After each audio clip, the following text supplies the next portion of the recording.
Hello everyone, welcome back to my channel. ಇನ್ನೂ ನನ್ನ ಚಾನಲ್ನ ಸಬ್ಸ್ಕ್ರೈಬ್ ಮಾಡಿಲ್ಲ ಅಂದರೆ ಪ್ಲೀಸ್ ಈಗಲೇ ಸಬ್ಸ್ಕ್ರೈಬ್ ಮಾಡಿ. ಶಿಯಾನ್ ಶೂಯಿ ಮೂವಿ ನೋಡೋದಿಕ್ಕೆ ಅಂತ ಬಂದಿರ್ತಾರೆ. ಶೂಯಿ ಮೂವಿ ಟಿಕೆಟ್ನ ಫೋಟೋ ತೆಗೆದು ವಿಲ್ ಚಾಟಲ್ಲಿ ಹ್ಯಾಡ್ ಮಾಡ್ತಾಳೆ.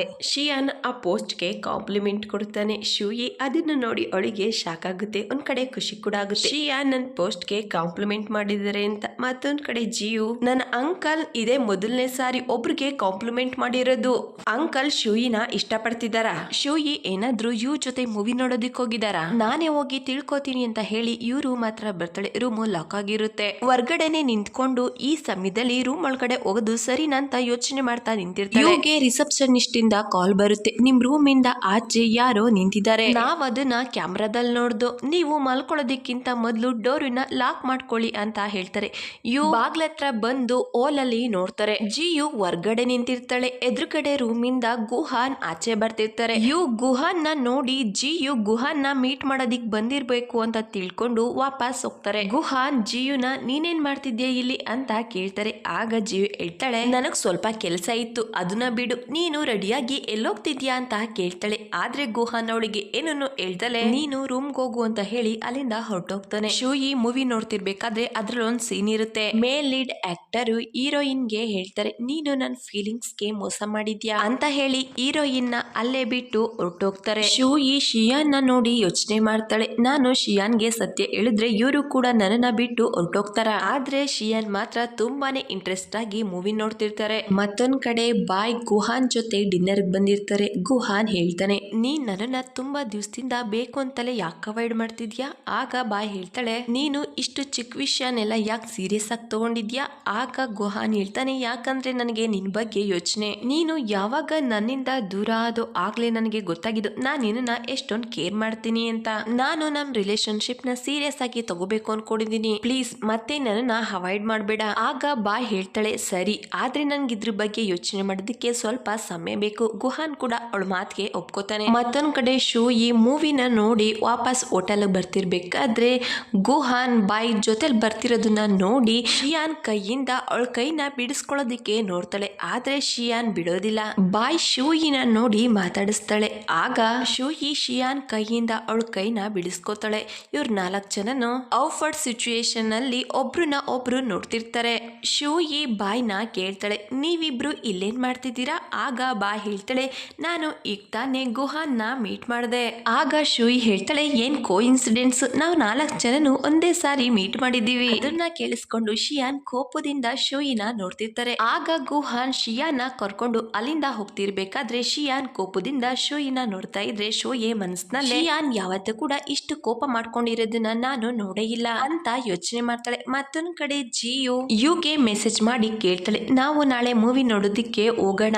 ಆಗ ಯು ಹೇಳ್ತಾನೆ, ನಾಳೆ ನನಗೆ ಮೀಟಿಂಗ್ ಇದೆ, ನಾನು ರೆಸ್ಟ್ ಮಾಡ್ಬೇಕು. ಆ ಮೆಸೇಜ್ ನ ನೋಡಿ ಜಿಯು ಅಪ್ಸೆಟ್ ಆಗ್ತಾಳೆ. ಶಿಯಾನ್ ವಾಪಸ್ ರೂಮಿಗೆ ಬಂದ್ಮೇಲೆ ಯೋಚನೆ ಮಾಡ್ತಾನೆ, ಶೂಯಿ ನಮ್ ರಿಲೇಶನ್ಶಿಪ್ ಬಗ್ಗೆ ಯಾರಿಗೂ ಯಾಕೆ ಹೇಳ್ತಾ ಇಲ್ಲ ಅಂತ ಯೋಚನೆ ಮಾಡ್ತಾ ಶೂಯಿಗೆ ಮೆಸೇಜ್ ಮಾಡ್ತಾನೆ, ನಾಳೆ 9 ಗಂಟೆಗೆ ನಯಾ ಟೆಕ್ನಾಲಜಿ ಬಗ್ಗೆ ಮೀಟಿಂಗ್ ಇದೆ, ನಾವಲ್ಲಿ ಮೀಟ್ ಆಗೋಣ. ಆಗ ಶೂಯಿ ಮೆಸೇಜ್ ಮಾಡಿ ಹೇಳ್ತಾಳೆ, ನೀನು ಸರಿಯಾಗಿ ಹೇಳ್ತಿದ್ಯಾ, ನಾನು ಕೂಡ ಇಂಡಸ್ಟ್ರಿ ಟ್ರೆಂಡ್ ಕಡೆ ಫೋಕಸ್ ಮಾಡಬೇಕು, ಅದಕ್ಕೆ ಎಂಟರ್ಪ್ರೈಸ್ ಎಕ್ಸಿಬಿಷನ್ ಹಾಲ್ಗೆ ಹೋಗ್ತಿದ್ದೀನಿ, ನಮ್ ಭೇಟಿ ಅಲ್ಲೇ ಆಗಬಹುದು. ಆ ಮೆಸೇಜ್ ನ ಓದಿ ಶಿಯಾನ್ಗೆ ಸ್ವಲ್ಪ ಕೂಡ ಇಷ್ಟ ಆಗೋದಿಲ್ಲ. ನೆಕ್ಸ್ಟ್ ಡೇ ಶೂಯಿ ಕಾನ್ಫಿಡೆನ್ಷಿಯಲ್ ಹಾಲ್ಗೆ ಬಂದಿರ್ತಾಳೆ. ಯಾಂಗಿ ಶೂಯಿ ಇರೋದನ್ನ ನೋಡಿ ಅವಳ ಹತ್ರ ಬಂದು ಕೇಳ್ತಾನೆ, ನಿನ್ನ ಆರೋಗ್ಯ ಈಗ ಹೇಗಿದೆ. ಆಗ ಶೂಯಿ ಹೇಳ್ತಾಳೆ, ನಾನು ಚೆನ್ನಾಗಿದ್ದೀನಿ. ಆಗ ಯಾಂಗಿ ಹೇಳ್ತಾನೆ, ನಿನ್ನೆ ಕಾನ್ಫಿಡೆನ್ಷಿಯಲ್ ನಲ್ಲಿ ನೀನು ಇಂಪಾರ್ಟೆಂಟ್ ಪಾಯಿಂಟ್ಸ್ ನ ಮಿಸ್ ಮಾಡ್ಕೊಂಡಿದ್ಯಾ, ನಿನಗೆ ಬೇಕು ಅನ್ಸಿದ್ರೆ ನಾನು ನಿನಗೆ ಹೇಳ್ತೀನಿ. ಅದೇ ಸಮಯಕ್ಕೆ ಶೂಯಿಗೆ ಶಿಯಾನಿಂದ ಮೆಸೇಜ್ ಬರುತ್ತೆ. ಯಾಂಗಿ ಹೇಳ್ಬೇಕು ಅನ್ಕೊಂಡಿದ್ದ ಪಾಯಿಂಟ್ಸ್ ನ ಶಿಯಾನ್ ಆಗ್ಲೇ ಮೆಸೇಜ್ ಮಾಡಿರ್ತಾನೆ. ಅದನ್ನ ನೋಡಿ ಅವಳಿಗೆ ತುಂಬಾನೇ ಖುಷಿ ಆಗುತ್ತೆ. ಶಿಯಾನ್ಗೆ ಥ್ಯಾಂಕ್ಸ್ ಹೇಳ್ತಾಳೆ. ಆಗ ಯಾಂಗಿ ಅವನ ಜೊತೆ ಕಾನ್ಫಿಡೆನ್ಷಿಯಲ್ ಹಾಲ್ಗೆ ಬರೋದಿಕ್ಕೆ ಹೇಳ್ತಾನೆ. ಆಗ ಶೂಯಿ, ನನಗೆ ಟರ್ಮ್ಸ್ ಅಂಡ್ ಕಂಡೀಷನ್ ಬಗ್ಗೆ ಅರ್ಥ ಆಗಲ್ಲ, ಅದರಿಂದ ನಾನು ಇಲ್ಲೇ ಇರ್ತೀನಿ, ಕೆಲವೊಂದು ಇನ್ಫಾರ್ಮೇಶನ್ ನ ಕಲೆಕ್ಟ್ ಮಾಡಬೇಕು. ಆಗ ಯಾಂಗಿ ಹೇಳ್ತಾನೆ, ಒಳಗಡೆ ಇಂಡಸ್ಟ್ರಿ ಫ್ಯೂಚರ್ ಬಗ್ಗೆ ಮಾತಾಡ್ತಾರೆ, ನನ್ನನ್ನು ಕೂಡ ಸ್ಪೀಚ್ ಕೊಡೋದಿಕ್ಕೆ ಇನ್ವೈಟ್ ಮಾಡಿದ್ದಾರೆ, ಇಲ್ಲಿರೋದಕ್ಕಿಂತ ಒಳಗಡೆ ಹೋಗೋದೇ ಇಂಪಾರ್ಟೆಂಟ್ ಅಂತ ಹೇಳಿ ಯಾಂಗಿ ಅಲ್ಲಿಂದ ಹೋಗ್ತಾನೆ. ಶೂಯಿ ಕೂಡ ಯಾಂಗಿ ಜೊತೆಲೆ ಕಾನ್ಫಿಡೆನ್ಷಿಯಲ್ ಹಾಲ್ಗೆ ಬರ್ತಾಳೆ. ಶಿಯಾನ್ ಕೂಡ ಸ್ಪೀಚ್ ಕೊಡೋದಕ್ಕೆ ಇನ್ವೈಟ್ ಮಾಡಿರ್ತಾರೆ. ಅಲ್ಲಿ ಡಾರ್ಕ್ ಕ್ರಾಸ್ ನಯಾ ಟೆಕ್ನಾಲಜಿ ಬಗ್ಗೆ ಕ್ವಶನ್ ಮಾಡ್ತಿದ್ರೆ ಶಿಯಾನ್ ತುಂಬಾ ಚೆನ್ನಾಗಿ ಚೆನ್ನಾಗಿ ಆನ್ಸರ್ ಮಾಡ್ತಿರ್ತಾನೆ. ಅದನ್ನ ನೋಡಿ ಶೂಯಿ ಶಿಯಾನ್ ಸ್ಪೀಚ್ ಕೊಡೋದನ್ನ ನೋಡಿ ವಿಡಿಯೋ ಮಾಡ್ಕೋತಿರ್ತಾಳೆ.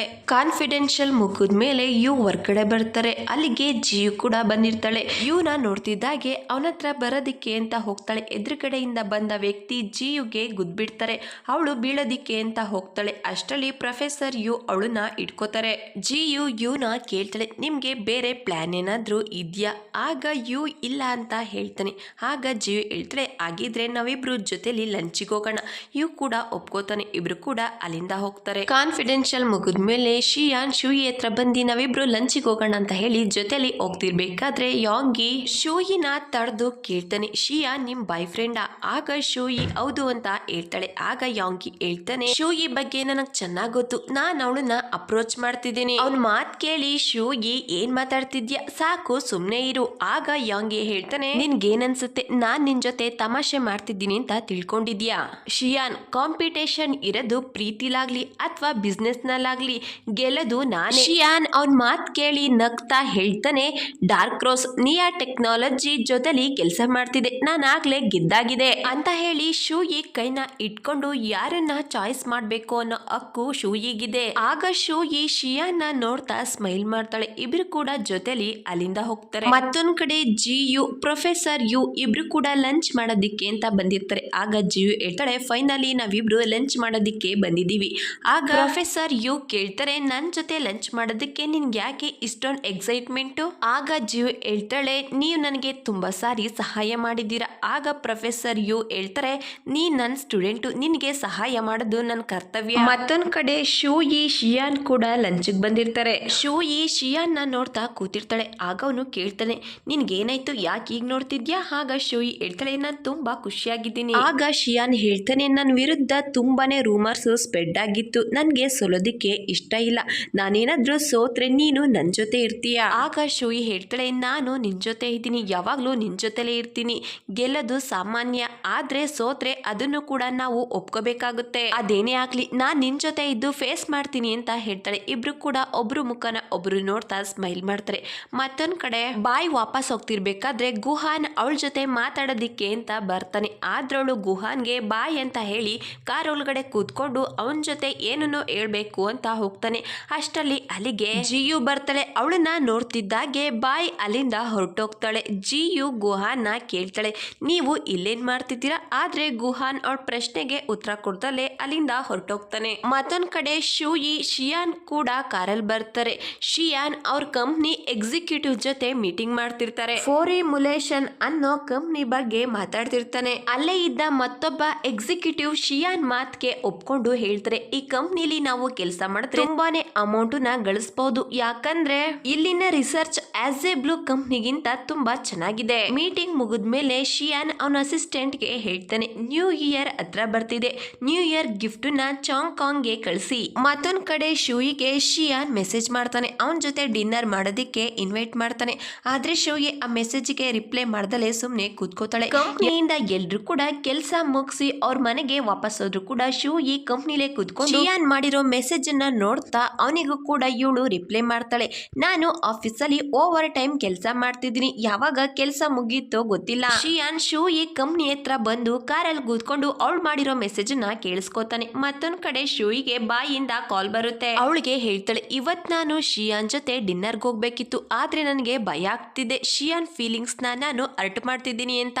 ಆಗ ಬಾಯ್ ಹೇಳ್ತಾಳೆ, ನಿಮ್ ರಿಲೇಶನ್ಶಿಪ್ ಸ್ಟೇಬಲ್ ಇಲ್ಲ ಅಂದ್ರೆ ಶಿಯಾನ್ಗೆ ಈಗ್ಲೇ ಈ ವಿಷಯನ ಹೇಳ್ಬೇಡ. ಆಗ ಶೂಯಿ ಹೇಳ್ತಾಳೆ, ಯಾವತ್ತಾದ್ರೂ ಈ ವಿಷಯ ಗೊತ್ತಾಗ್ಲೇಬೇಕಲ್ವಾ? ಆಗ ಬಾಯ್ ಹೇಳ್ತಾಳೆ, ಸ್ವಲ್ಪ ದಿವಸ ಕಳೆದ್ರೆ ನಿಮ್ ರಿಲೇಶನ್ಶಿಪ್ ಸ್ಟ್ರಾಂಗ್ ಆಗುತ್ತೆ, ಆಗ ನೀನು ಈ ವಿಷಯ ಹೇಳಿದ್ರೆ ಅವನ್ ಹೇಳ್ತಾನೆ, ನಾನ್ ನಿನ್ನ ಮೊದ್ಲೇ ಕ್ಷಮಿಸಿದೀನಿ, ನಾನ್ ನಿನ್ನ ಪ್ರೀತಿಸ್ತಾ ಇದ್ದೀನಿ, ನಾವಿಬ್ರು ಜೊತೆಲಿರೋದಷ್ಟೇ ಇಂಪಾರ್ಟೆಂಟು ಅಂತ ಹೇಳ್ತಾನೆ. ಆಗ ನಿಮ್ ರಿಲೇಶನ್ಶಿಪ್ ಕೂಡ ಸ್ಟ್ರಾಂಗ್ ಆಗುತ್ತೆ ಅಂತ ಹೇಳ್ತಾಳೆ. ಆಗ ಶೂಯಿ ಟ್ರೈ ಮಾಡ್ತೀನಿ ಅಂತ ಹೇಳ್ತಾಳೆ.